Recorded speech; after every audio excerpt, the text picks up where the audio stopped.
So I feed every time in an exact way because goats are just routine oriented animals, and when the food comes out, everybody gets pushy and the pecking order really gets active and everybody gets excited. So feed the adults first. I get them cleared out. The biggest, most aggressive ones I feed in the outside feeder. Then I go to the nest and feed those. And I have certain goats I watch out for how they move from feeder to feeder, especially Noah because he's got wide horns and he'll come past me and kind of catch me, stuff like that. Then I feed the adolescents, then I feed the does and the babies. So anyway. Your largest daily interaction with them is feed time. And because of that, it's your time to do a lot of small training. Teach them back when you're opening the gate. Tell them no when they're addressing you with their horns. Giving them love. It's really important to seek out each goat in your pasture and find their little special place where they need love. Merciless is like a bucket with a hole in it. You just can't give him enough. And what's so cool about Merciless is he's got these giant horns, and he's the most loving by a mile. He like demands love. Hi, buddy. And it's cool because he does. This is how he likes it. He likes to put his face up against you and just nice. You burping on me? You burping on me? Good boy. They give you signals. They give you body signals that you can pay attention to how the pecking order's running and everything else. I mean, you'll see them interact with one another with their hackles raised. You'll see the juveniles come in and soak up love because they don't get it otherwise.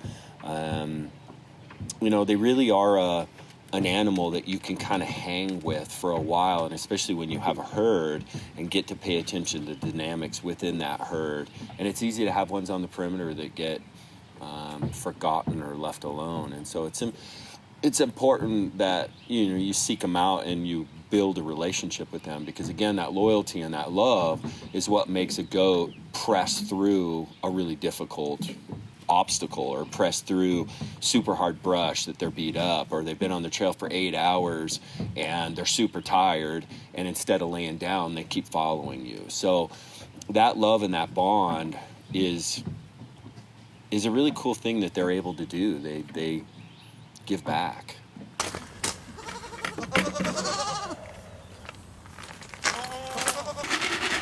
Come on, boogers. Come on, boogers. Hey, boogers. Come on, boogers. Come on. Come on. Come on. Come on. Come on.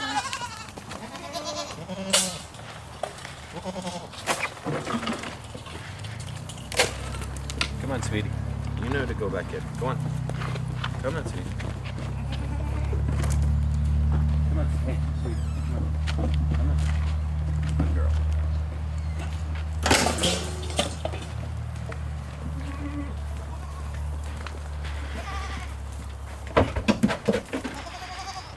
She knows the dance. They want to be milked. She's full and uncomfortable, and she wants to be milked. This is like a partnership. She gets love and she gets grain and she gets milked, and she wants.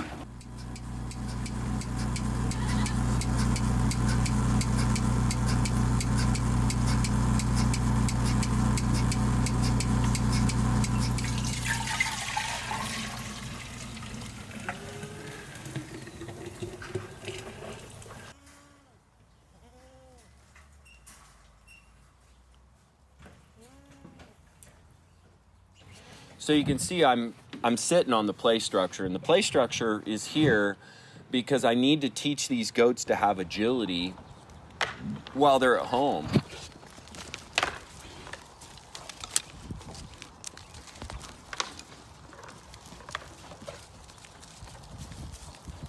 So when I started making the play structure, I paid attention to that the higher portions that I made, they would lay down on. And so that's how I got the goats to get up on top, is they like these high laying spots. And then I would create these log crossings that they would run and play. And so I have all these different little obstacles that they're on a daily basis, because in the woods, when I'm using pack goats, rocks are really easy for them to navigate, but logs are super slippery. And I want these to be slightly slippery so that they're learning not how to climb, but more how to learn how to slide and correct and fall smart.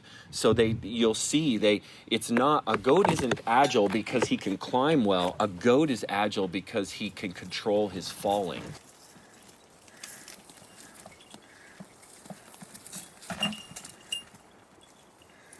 Come on, please.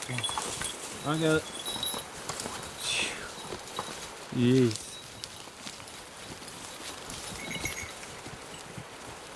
So it's important when you're working with goats in the pasture that you teach them manners, and goats learn in interesting ways. Again, we can't be physical with them. If we're physical with them, then they start learning to be physical with us, and that's the thing you always want to avoid with a goat. So you use what I call the long arm of the law. You never use something that's your physical being to reprimand a goat, but you can use a squirt bottle to squirt them from distance. They hate water. They think it's acid. Go on. Psst, psst. Get. And they associate that with the action.